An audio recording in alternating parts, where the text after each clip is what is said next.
call the joint meeting of the City Council and Finance Advisory Committee to order. Roll call, please. Zasada. Here.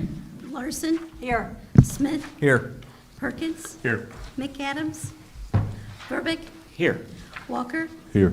Mayor Barnes. Here. 7 present. Ms. Ruth, would you please call the roll for the Financial Advisory Committee? Babcock. Present. Callahan. Here. McGill. Neely. Here. Tarazinski. Here. Washington. Here. 5 present. All right, I'm going to go ahead and ask for a motion to approve the agenda from City Council. So moved. Second. Moved by Alderwoman Larson, seconded by Alderman Verbic. Roll call, please. Zasada. Yes. Larson. Yes. Smith. Yes. Perkins. Yes. Verbic. Yes. Walker. Yes. Mayor Barnes. Yes. 7-9. The agenda has been approved. Lynn, you got to roll call to approve the agenda Oh, on your sorry, end. thank you. Yep. Bringing me back in. Wait, Yeah, you have to call the roll call to approve the agenda as well, is my understanding. okay, all right. So you just need a motion and a second. Is there a motion to approve this agenda? Thank you. Second? Second. Thank you. All those in favor? Aye. Thank you. Then you do need a roll call vote for that. Oh, thank you. You're welcome. Just say Babcock? roll call. Yep, oh, sorry. Babcock. Yes. Callahan. Yes. Neely. Yes. Tarazinski. Yes. Washington. Yes. 5 aye. What confuses it is we can ask for a voice vote to adjourn, but not anything else. Okay. All right, then, moving on to agenda item D, public participation, we have none. Agenda item E, consideration of the proposed FY 2024 budget. It's a consideration, so City Manager Nicholas. Thank you very much, Mayor. I recognize that we have, particularly where the general fund is concerned, spent some time talking about revenue assumptions, general expenditure trends that we expect to see in the coming year and beyond. So I'm inclined to want to move quickly over that, but at any point, I welcome you to stop me. If you have a question, I'd be happy to pause. So you all have seen this document. It's about 330 pages long, more or less. Last year was about 290. There's a little bit of puffery here. There's some nice pictures, more nice pictures than before. But what we're trying to do here is not only tell the story in numbers and also in some prose about what we expect, based on council's direction and your direction, what we expect of the city's operations over the next year, but also we're trying to tell stories, and those that we know for sure are what we have seen in the last year, almost a year of FY23.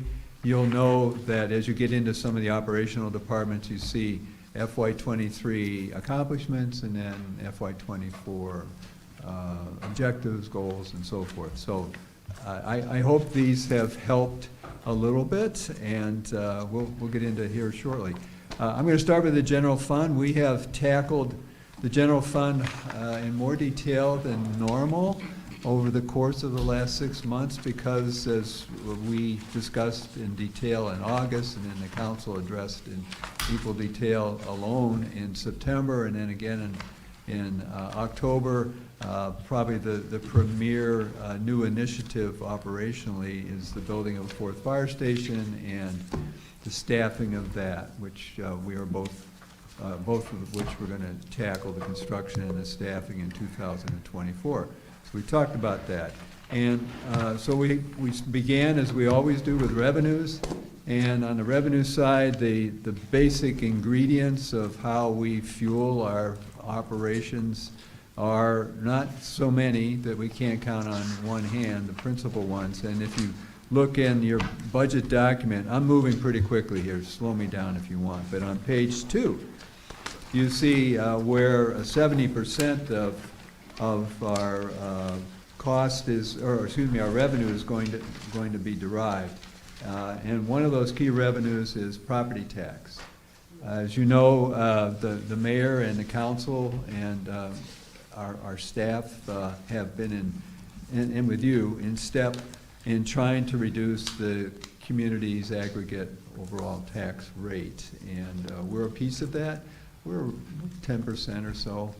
And we've been making progress, but we felt we needed to accelerate that progress, and the mayor challenged the other taxing bodies back in the spring and again in late summer to think very hard about the levy decisions that are going to be made and how those ultimately, as the county calculates what our EAV is going to be, how that will be translated into a property tax rate by taxing body and an accumulation of all of those rates. Mayor, did you have something you wanted to say? Yeah, sure. I won't take up a lot of time because I know we're just at the beginning of, and make sure everyone can hear me, we're at the beginning of the city budget, but I watched the school board meeting last Tuesday, November 14th. And if anyone goes on to YouTube and finds that video, at 1 hour in is where you'll actually hear the discussion around the property tax rate. The school district administration proposed to the school board members that their rate, what their levy is going to be. But the most important thing is, if you own a house that has worth $150,000, they're going to hit you for $400 to $500 more per year in property taxes. $150,000 home. Now imagine if you had a home twice that, which there's a lot of those in the community. $1,000 more is what the proposal is that is going to be the burden on all of us taxpayers. Now, you could have a variety of issues and justifications for something like that, but what we all know is we're in unprecedented EAV increase right now. The economic development we haven't seen since the invention of barbed wire. What that means is, if you look at, and my sources all on this, by the way, if you go to the District 428 website, you click on, they have a link to the Illinois report card, which is the Illinois State Board of Education, and this is where the data comes from, so I'm not making this up. Their property tax levy in 2020 was $56,994. They're proposing now in 2023, $76,186 million. That's a $20 million increase in 3 years. Over last year was $62 million. Over last year, that's about a 19% increase that they're doing in the levy. How does that equate? That equates to a $150,000 home paying $400 to $500 more per year. For me, there's a lot of talking points on this, but you can look at, and I'm just doing back of the napkin math here, so I'm sure my math can be disputed. I'm sure there's justifications and reasons for, but when I was looking at, I'll just take the property tax ratio, or property tax levy, and divide it by the number of students. Enrollment in 2020 was 6,604 students, according to the Illinois State Board of Education. That means that the amount they're spending per student from our property tax levy is $8,630. Fast forward to 2023, the population is 6,664, 60 students more. It's now $11,432 we're spending on students. The number of students to admin ratio used to be 193 students per administrator, went to 163, 164, 144, right? So we're seeing a real increase in administration. Where I'm coming back with this is our EAV, the value of all the property in our community, especially that the school district has, and these are their numbers, went up $182 million last year. $182 million. Their tax rate last year was, the rate was 6.093. They reduced it, kudos for them to reduce it, to 5.981, which is almost a flat tax rate. There are multiple school board members that are definitely questioning this, wanting more information about this, and the discussion is ongoing.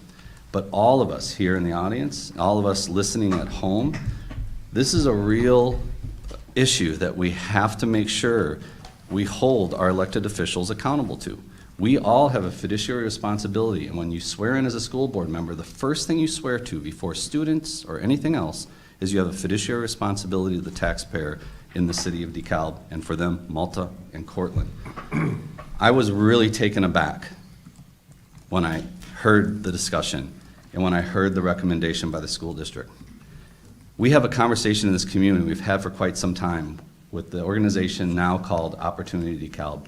And when we look at Annie Glidden North, and when we look at the amount of students that are on free and reduced lunch, the amount of low income that we have in our community, and it's substantial. And that conversation is about affordable housing. To me, this is the nail in the coffin of that conversation. We are no longer talking about affordable housing. What we're talking about is let's make it as expensive as possible to live here in this community. There's some of us in this community that can afford an increase like this. There's an overwhelming amount that cannot. So I'm encouraging everyone, you need to reach out to your school board members. It's just d428.org. You can find out who they are, and you need to share your concerns. It sounds like, it's not official yet, but there's going to be a special meeting November 30th where they're going to discuss this. Otherwise, they weren't going to talk about it again until December 12th.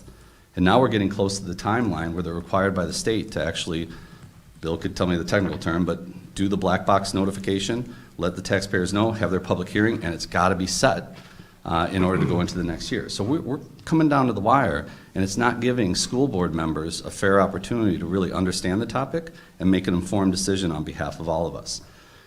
So we challenged, and I wanted to get ahead of this because I knew this was going to be an issue, and that's why in May of this year, we held the taxing summit. All the taxing bodies got together, and what I challenged them with is let's drive the tax rate down below 9%. When I took office, we were at 11.5, went to 11.1, and now 10.1, aggregate tax rate.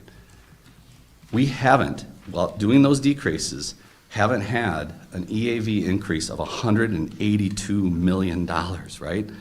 What we just passed last Monday at City Council was a reduction in our tax rate, almost, I think it was 10%. In a $350,000 home, you will pay less. It might be pennies, but you're gonna pay less. Now again, I gotta qualify. The final rate isn't out. People are gonna contest their tax bill and all that. But our projections, based off what the county gave us right now, is you're gonna pay less to the city of DeKalb in your property taxes than you did the previous year. With this unprecedented economic development, I cannot imagine any taxing body wanting to take more out of the taxpayer's wallet. And that's what this conversation is about. That's why I wanted to call it out, because we as a city council, and I gotta commend all of us, have done a great job every year holding the line, trying to make sure that in this unprecedented economic development, that the taxpayer benefits from it. And that's my challenge to all the taxing bodies is we should do that, because otherwise, why are we bringing in all this economic development? What's the point if government is just going to consume it? That is not fair to the taxpayer, and it's not fair to all the property owners in the city of DeKalb. So more to come on this, but I highly encourage you, everyone in this audience, everyone listening, you need to reach out to your school board. If we remain silent, it'll pass, and then we'll all stroke that check to the school district next year when we pay our property tax bills. Or we can ask them to try and make the taxpayer harmless in this situation. And what's an important note on here, their levy, the amount of money they will receive into their budget increases. And we did a back of the neck calculation, could increase $7 million, right? So ultimately, what we're trying to do is get the tax rate down below 9%, and we really want the school district to get on board with this. Did I cover it all, Bill? Thank you, yes. Okay. So picking up on that, if you look at page 4, we're going to go faster through the whole thing, believe me. Really Faster have, than me, I hope. 224 pages, yeah. But what the mayor said was absolutely dead on, and that chart on the top on page 4 shows where the summit started back in April of this year. And we looked at what we knew at that point, what the rates were for 2022, and we were guessing how fast we could get to that point below 9, which has been the average to the east and in the comparable competitive cities that we're up against. And this is a 3-year, which is a much slower decline. But we thought that in the first year, which is this year, 2023, payable in 24, we'd aim for a rate, overall aggregate rate decrease of 5%. And we just, for sake of discussion, said 4% the next year and 3%.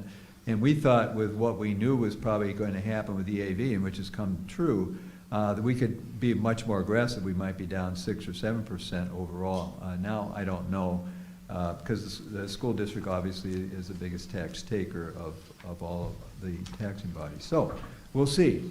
There's more to follow, and in the next couple of weeks will tell the tale, and your support for the effort to try to reduce our aggregate rate would be very welcome.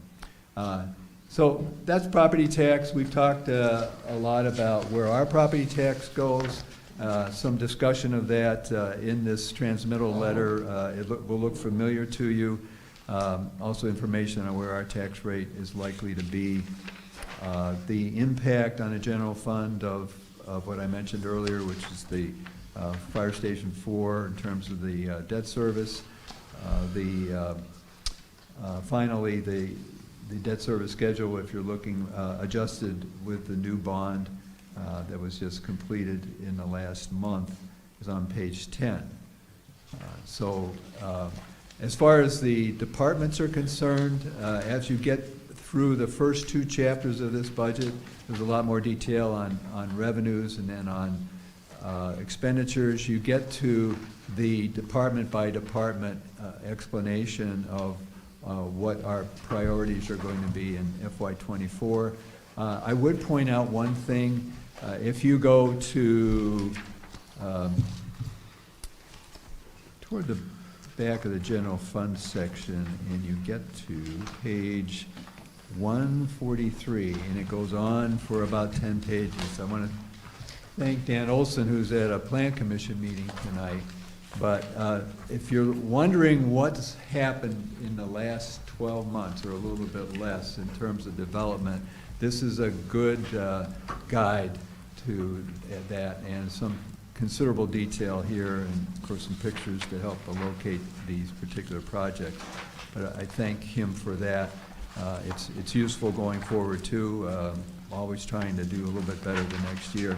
There's more information here. I'm prepared to go deeper into the general fund, but I feel we've hashed through that pretty aggressively in the last 6 months, and I'll pause. Comments or questions, anyone? All right, we've been through it a bunch. Tom, is that? I was going to say, Bill, you talked about the head count on page 9 and 10. Yes, sir. Just a recap of the head count numbers going forward. Yeah, so we added, yeah, happy to. We're talking about, go back. If you look in the narrative here, there are 3 key categories. So we're talking about 9 new firefighter paramedics, and we talked about that going back in the late spring and then into the summer. We've got 3 shifts, and we were talking about a minimum of 3. Obviously, we have a minimum of 5, which has been our new standard now for about a year and a half. But it's been a fiscal question, and working with Local 1236, we came up with a transitional kind of operational solution, which is to create a jump company with an initial strength of 3 and work over the course of 4 years or so to get to that 5 mark, so that the impact on the budget is gradual and absorbable. 4 new police officers from where we are, and 1 new public works mechanic, which is really officially, we have to add it. We didn't have it in the last budget year, but the position's already been filled, so we needed to create a position that we provided some analysis at mid-year, but fire chief working with Andy Rye came up with a plan whereby the time that the increasing amount of time that's been taken by public works mechanic to deal with fire apparatus and vehicles has had diminished the time that could be put on dump trucks and backhoes and the rest with public works. So a position was added, and the offset for that position at the time and going forward was roughly $85,000 that we're spending a year on outsourcing our repairs. So we have a mechanic now. We've got a hoist too that was part of that change, that you can put an engine on or a smaller piece of fire apparatus, and you can get at everything. And we're happy to say the person who responded to our solicitation for candidates has been outstanding and seems to know just about every piece of these apparatus. So it's working out. And I see that the fire department then gets fully staffed in '24 at 73. That's, The police department does, yes. That's police. and I'm at the fire department? And the fire department will be the fourth quarter of '24. Okay. And. That's the full staff. Yeah, there's a little bit of, Tom, there's a little bit of wiggle room there because we're gonna probably not open the fourth station till the end of the first quarter in '25. It could go faster, depends how much, if we can get everything outside done, including landscaping, paving of the parking area and the driveways and all that stuff, so you just have to focus on the inside of the structure, that could be done earlier, maybe in February of '25. But we're thinking, right now, we're moving through pretty rapidly, I would say, Chief, through the design portion, which will take another month and a half or so, and then you have to go to bid and all the rest of that. So, yeah, I think we're, yeah. If we were ready, we'd hate to have the station sitting there and people wondering when the trucks are gonna run, so we plan to hire in the fourth quarter. Am I right? Okay. Any other questions on the general fund piece? I'm going to leapfrog a little bit. I can go through everything, but I thought we'd go to the enterprise funds because the water fund is operational, and it's also, in addition to the general fund departments that you know as citizens, it's the one that people are familiar with. They see the trucks, they see the employees, they see what they do. So maybe we'll just jump to that, and I'm going to take you to page 219.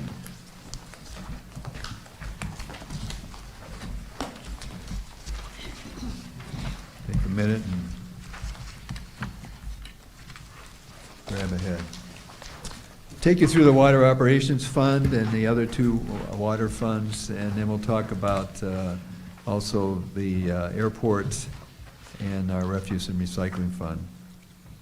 So we've also talked about this, I know, in conjunction with the FAC, but the water fund comes into council conversation for a couple reasons before the budget every year, and one of those is setting the water rate, which comes up on a slightly different cycle.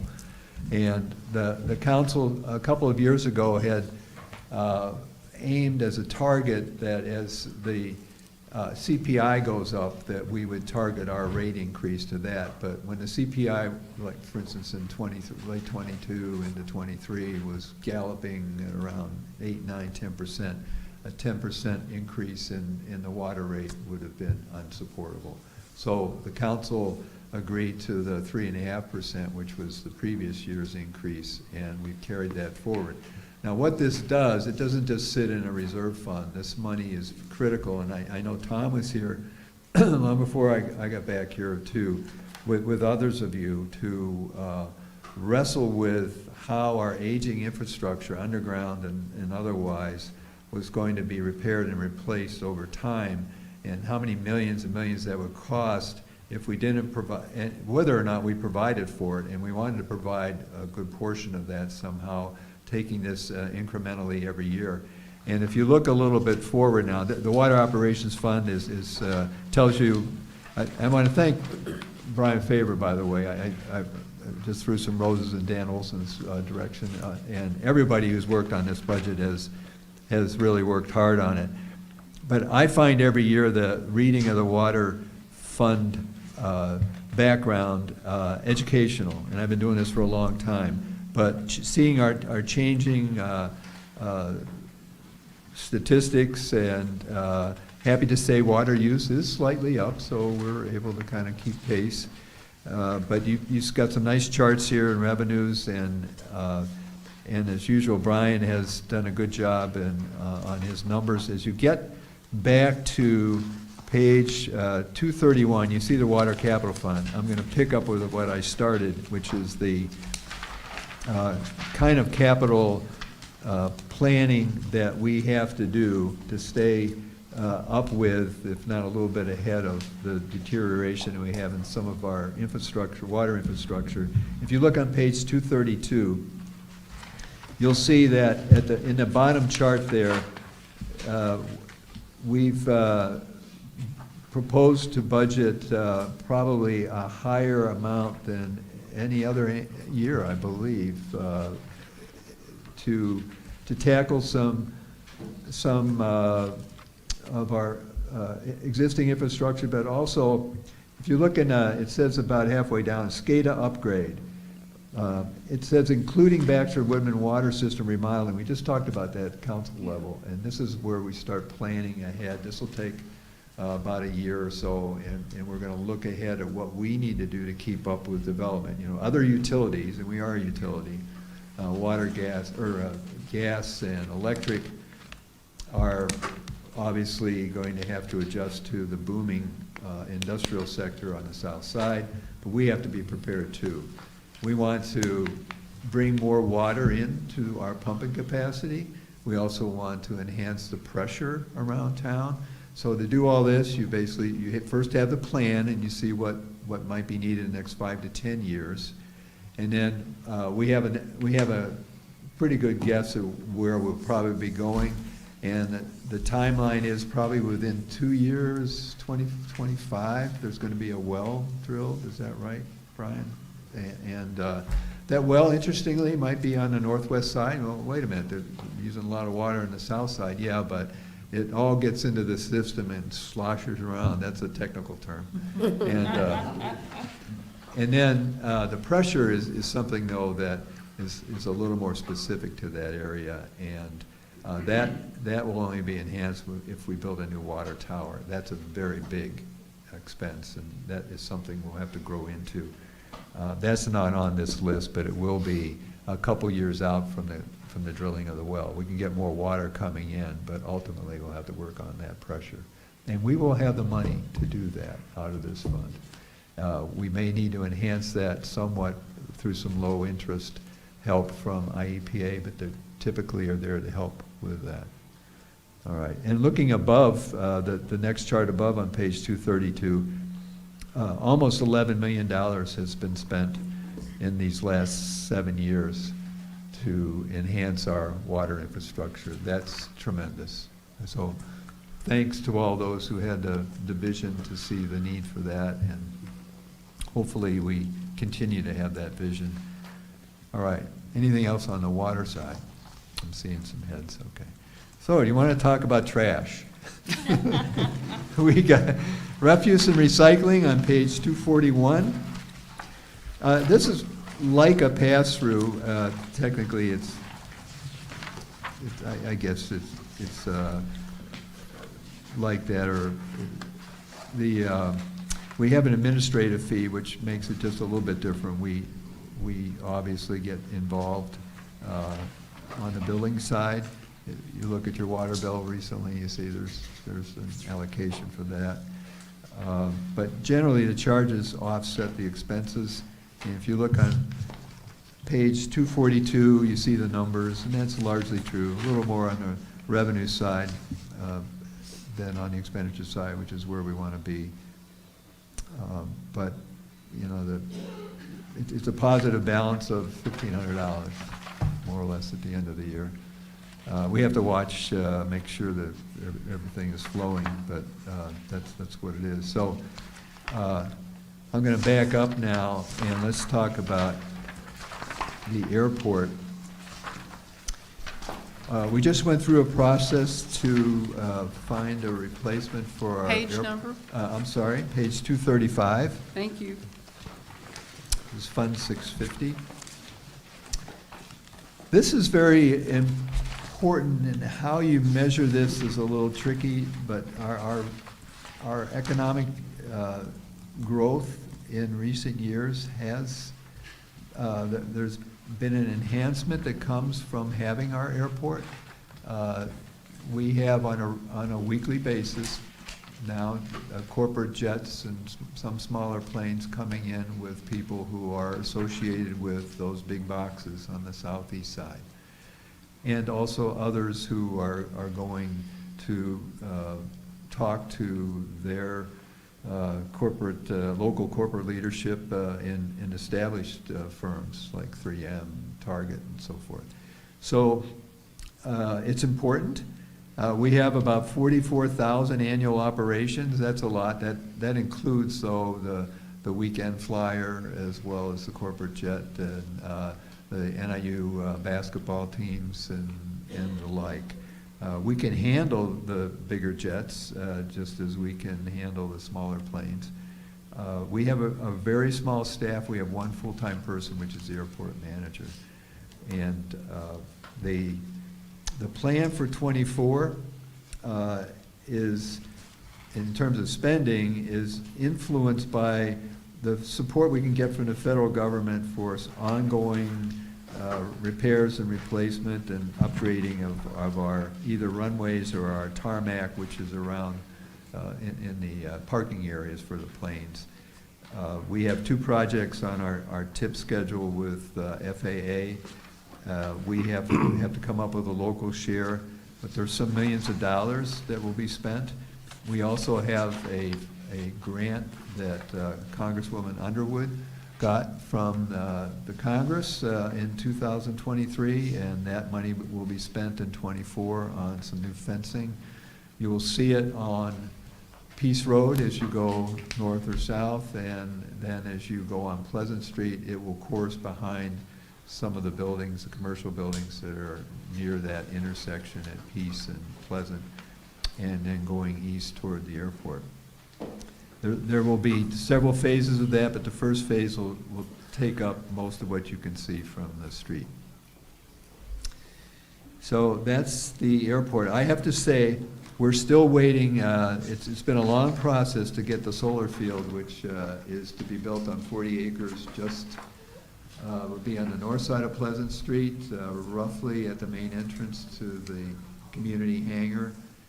And there's been some delays at the state level, but we hope that the construction will occur in '24. And either at the end of '24 or early '25, we get to the gold ring, which is an annual increase in our rent, which will draw from the solar field of starting just around $85,000 a year, which will help.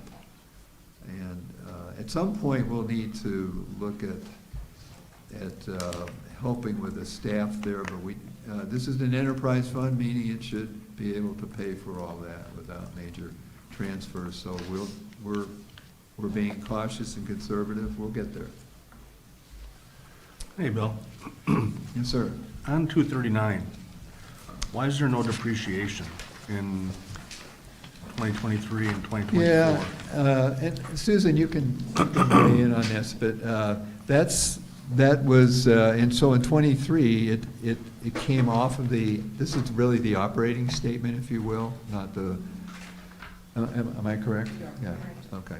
So, but for a while, we were showing it, and then the auditor said, no, we don't do that anymore, so we took it out, because it would throw the operating statement way off. It would milk basically whatever revenue, whatever positive balance we had, it would just wipe it out, and then we were wondering, geez, how are we ever going to get a positive balance in terms of operating? And they took it out. It goes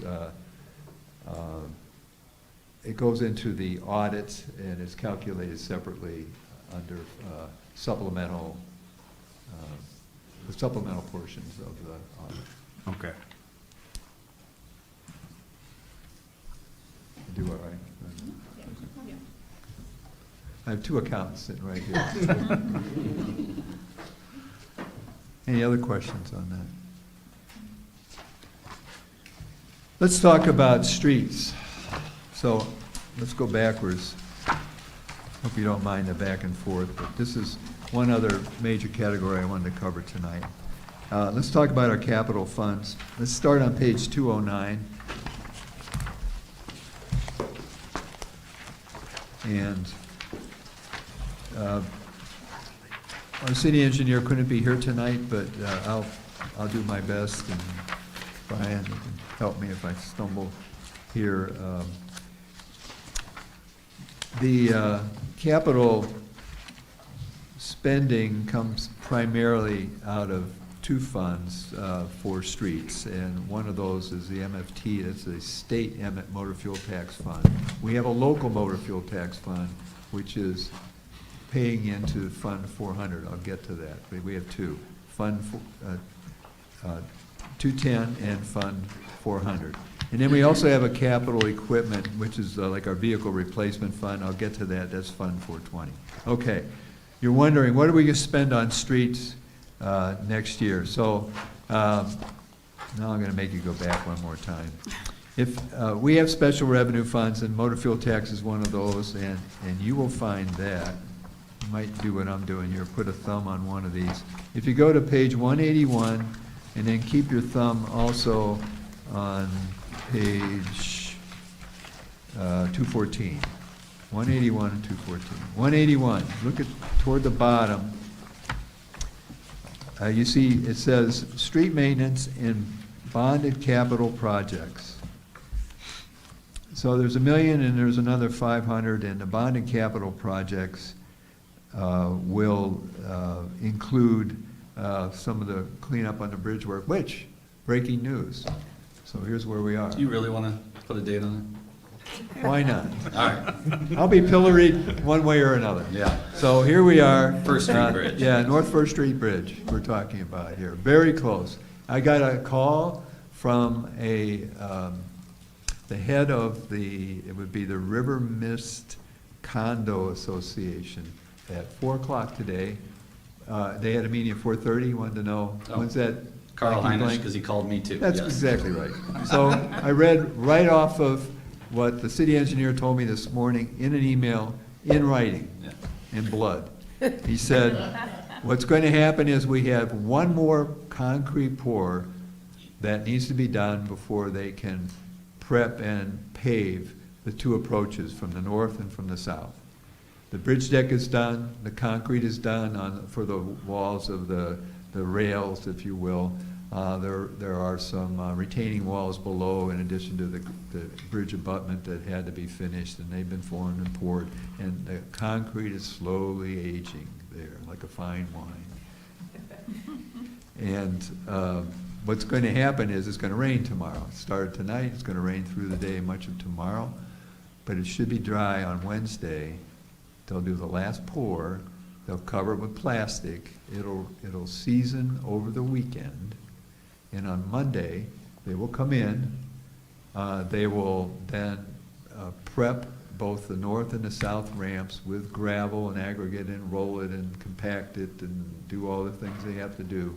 And then they're going to pave it on Tuesday, next week from tomorrow. So in theory, Wednesday, people are driving across. Yeah, I know. Listen, I'm long just as it as doesn't agreed as snow. anybody. Every morning and every night, I sing sweet songs to our. This is probably why the city engineer is not here tonight. He's Yeah. Yeah, so that's the best I can tell you. But anyway, that bridge project and also the one on Lucinda have been paid through our motor fuel tax fund. And you'll see, if you look back, we could go back to, say, 20, and it would show some nice big numbers coming in at the top where it says state grants, and then that stopped after 22. That's because that was the end of what our deal was, and that was all we had unless we were going to use local sources to make up whatever shortfall we'd have, and that's where we are right now. Those big allocations are going to be gone. The sum of it all is, if you go back then to page 214, you see it says home rule motor fuel tax. That's our local tax, which is based on gallons pumped. So you see just under 9.5 million, or 9.5 million, 950,000, just under that, coming in next year. Which it was a million. Look at the bottom, it says street maintenance and alley improvements. There's another 600. You add that, we've got about 2,350,000 for next year for street maintenance and street repairs, improvements, as it's called. That's not nearly enough. And I propose to you that after the first of the year, we have Alderman Verbeek challenged me to, what are we going to do this big? And I really appreciate that. I've been giving it a lot of thought, and now maybe more pointedly since we had our conversation recently. And I'm going to come up with 2 or 3 options for you. Think big and see where we end up. This is one of them.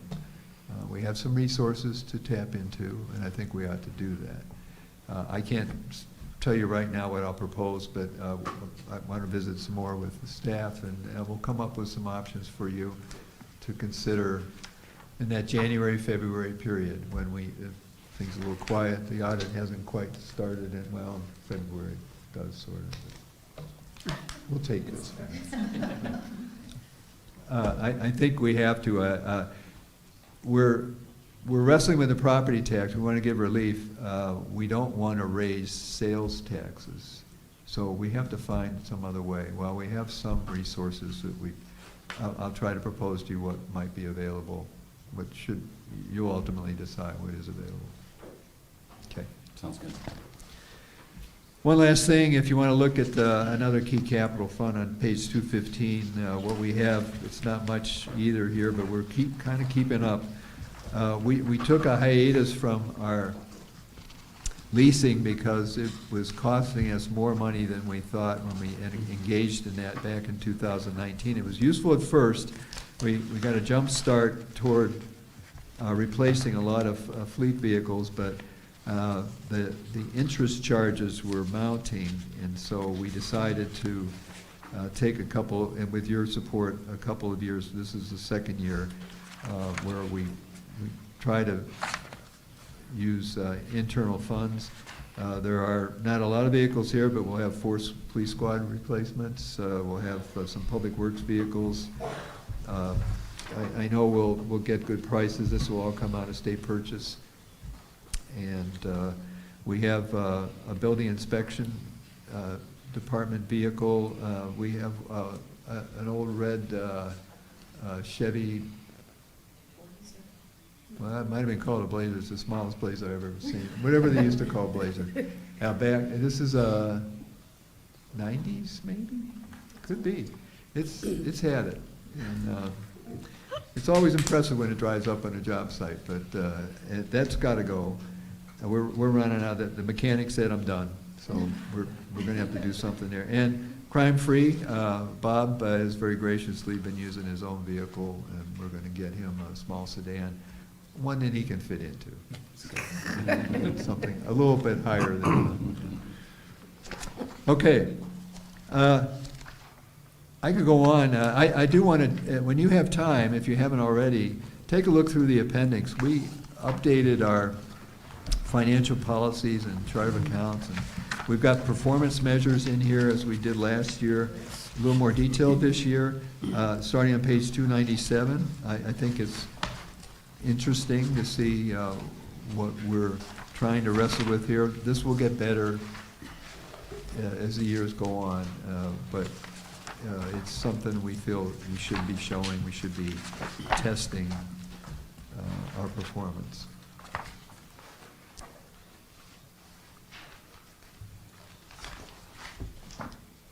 Well, you're done. I am. Questions or comments for Bill? I know you guys have reviewed a lot of this recently. We've seen a whole smattering of it. We saw a great deal of this in October, and I had a few things I needed to ask about that Bill and I were back and forth and resolved it this weekend, so. Okay. How about you, Counsel? I think it's, again, another testament of, it's a great budget. It's a narrative that you can read, understand. Any data I've ever looked for, I always find it. That might be because I'm getting more and more used to it overall, but this is a time to be asking if there's something we want to do or change or more detail on. Yeah. One thing, I just should mention, and I'm going to come back to this in a week, next Monday. Mm-hmm. In the CDBG fund, if you look on page 198, for the last 3 years, we have, within the guidelines of the CDBG program, which is a federally funded program, we've been able to use up to the maximum percentage that can be used for what's called in federal jargon public facilities, and that isn't just buildings, it can also include sidewalks and roads, and as long as they're used in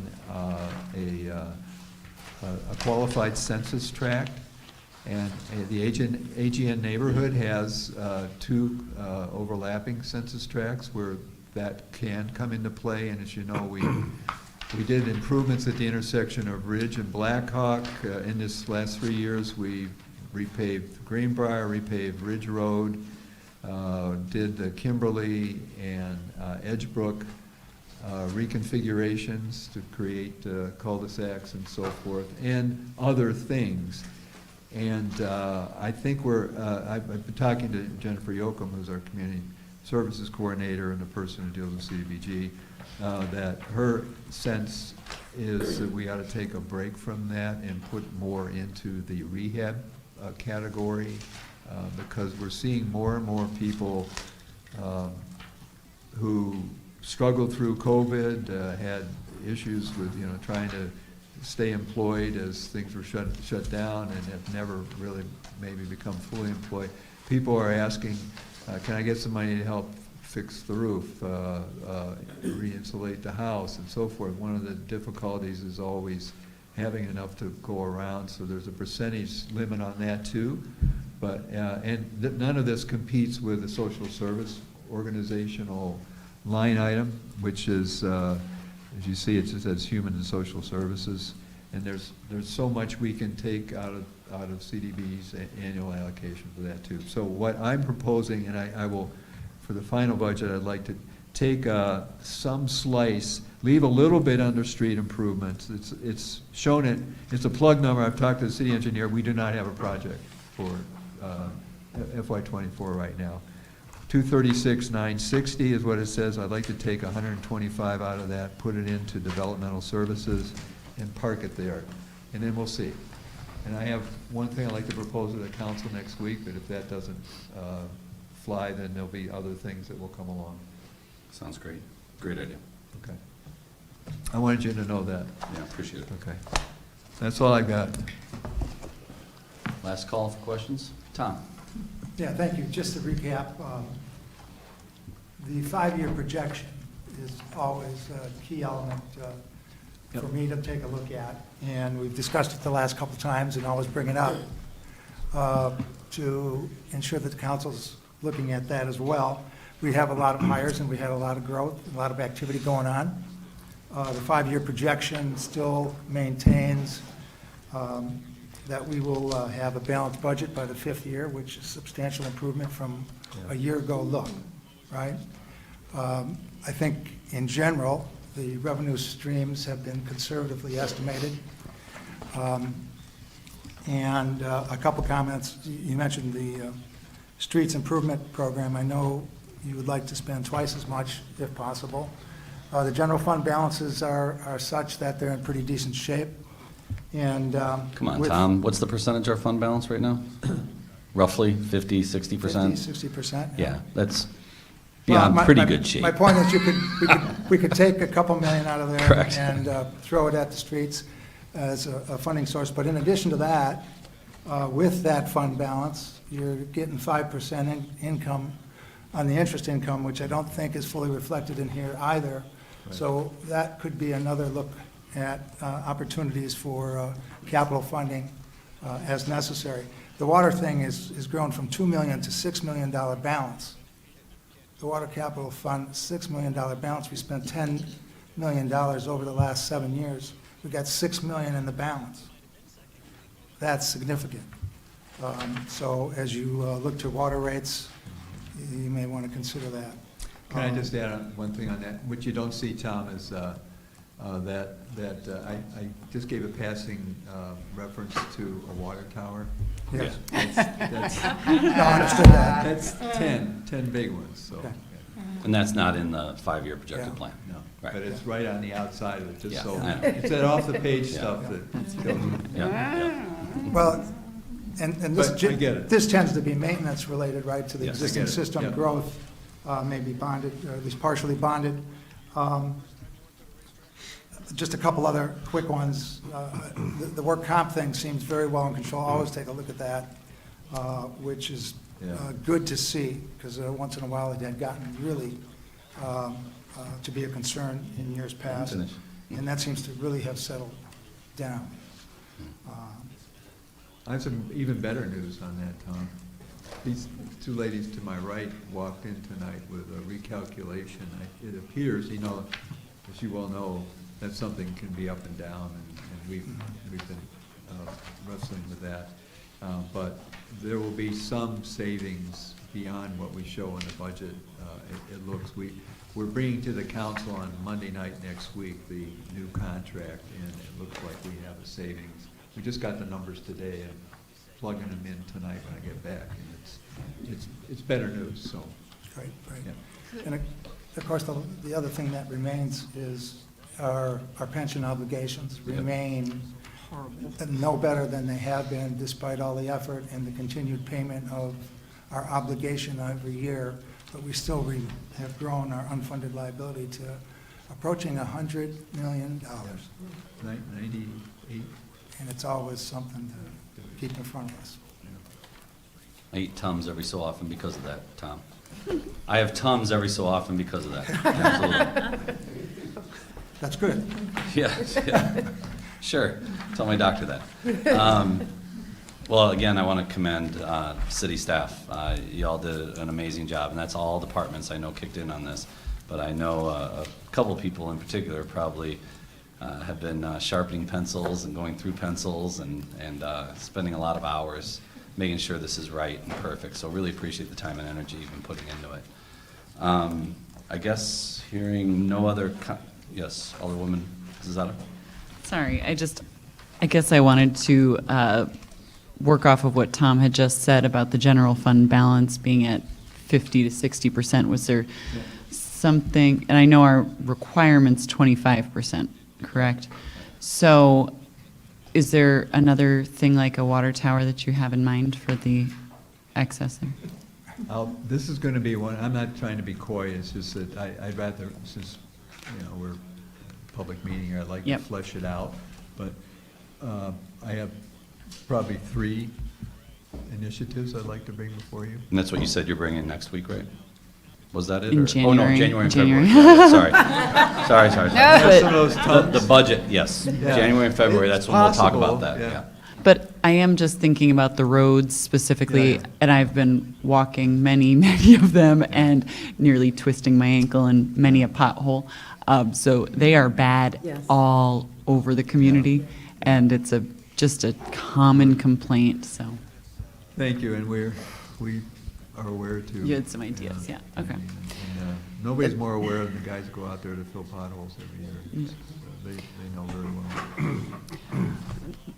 That is something, the roads, the condition of the roads, restoring the roads, keeping them from getting into that, what's the descriptor Alligator. they give you where you have to rip out and rebuild everything? What's that horrible word? We want to avoid that. Yeah. But we have been struggling with that very issue for at least the last 8 years or more that I'm aware of. So the nice, Pardon? I'll let you finish, I think we're done. No, Sorry. Oh. I mean, yes, it does need attention, but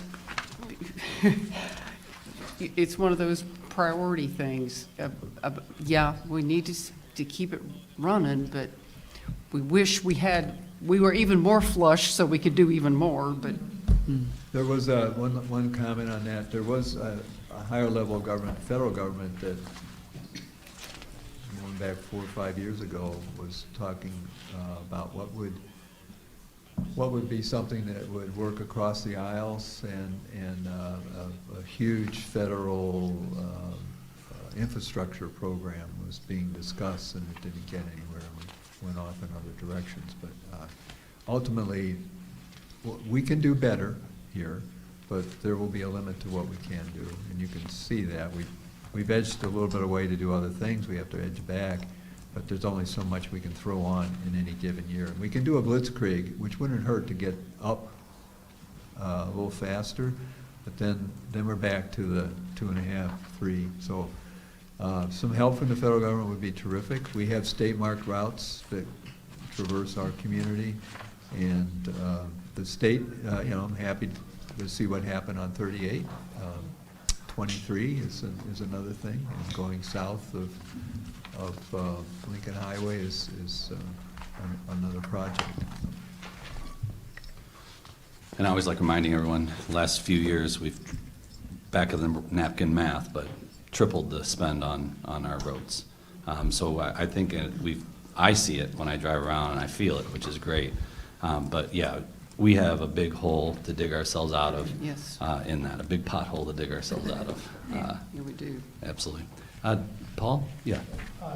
Just from a revenue standpoint, though, would you be looking at something similar to the significant increase in EAV to occur with the electric utility tax revenue? Good point, Paul. We haven't seen it yet, but I expected at the end of this year to see a bump, and it's a trailing thing, so we might not see it till February or March, but we've been talking about that. There is an abatement involved there. It's a 50-50, but 50% of what you see going on down there versus zero when it was corn. Had to be something. That's what we reasoned when we did the deal. It still should play out, but we haven't seen it yet. So now the largest energized spaces are just energized, so we'll see more of that, I think, coming forward, and that will help. You know, even if it's a couple $100,000 a year, that's Yeah. very helpful. And then I know there was some explanation in there, but with the expiration of the ARPA fund. Yes. I didn't quite follow how that's going to get made up elsewhere. Yeah, so it filled a hole. If you look at that, let's go to the chart that Tom referenced. Let's go to page 8, toward the front. You can see where the numbers fall off, and there's just blanks there.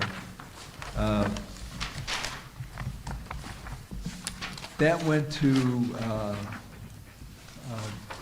mostly to personnel. I don't want to recount what happened during COVID, but there were positions that were frozen, there were wages that were frozen, and all the rest of that. So it is pumping now.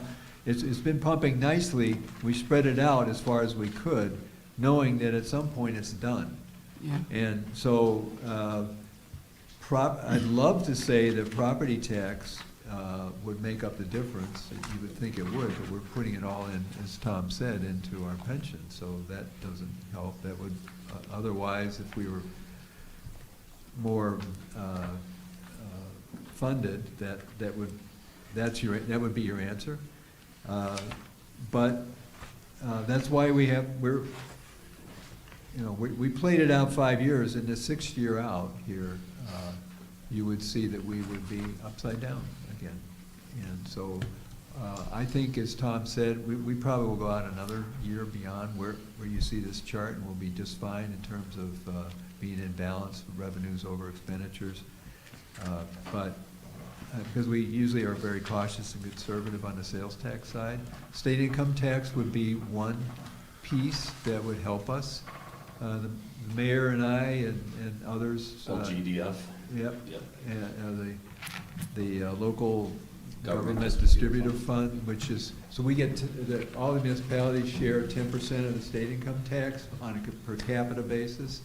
And that has been going up, and we just got an increase of about 5%, was roughly over where we were last year. Yeah, over where we were. Right. Yeah, not, Right. but we're trying to get back what we lost about 7, 8 years ago. That would make a huge difference. And other communities, we're not the only ones. The Municipal League represents 2,500 cities and towns, all sizes, including Chicago. And I don't think there's one that would object to getting that share back again. It used to be the 10 or 11% share of the whole thing. Yeah, and I was just down in Springfield this year. I'm on the board of directors for the Illinois Municipal League. We're at Springfield in committee advocating for the restoration of it. And that is ultimately what got us the 5% increase. But there's 1,294 municipalities in the state of Illinois, and the state took almost 4% of that fund away from them. So This is a top-of-mind issue that most people have no idea even exists or what it's about. But all the mayors in the world and all the councils, we're highly aware and advocate hard for that restoration, so that could come. And then we also have dispensaries coming online, which is great. And not to belabor the property tax point, but if we keep doing our streets and making our streets better looking, we do the renovations like we did with downtown, more businesses are coming in, which is more sales tax, right? This community gets more and more appealing. You sprinkle in the property tax continuing to go down, makes it more affordable for people to live here. Then you could talk about subdivision coming in, which when things like that happen and our population starts to increase, that's more spending, more sales tax, more revenue for city government. So for me, we just need to keep doing a lot of what we have been doing, and all of us taxing bodies contributing to that. And that's one way that we can help make up for that as well, Paul. And I think we're seeing that when you look at the sales tax numbers that are out there. They continue to grow, and we're projecting them to grow. And Bill is right. He's always very conservative on that particular number as well, as I think we saw in the final audit of the numbers last year. So I don't know if that helps answer your question. Yeah. And I'll just add one other thing. Yeah. I think this fire station phase is just terrific. Yes. Thank you. It's really a sound plan. Thank you. Awesome. Any other questions or comments? Council, FAC. Hearing none then, I would take a motion to adjourn. So moved. Second.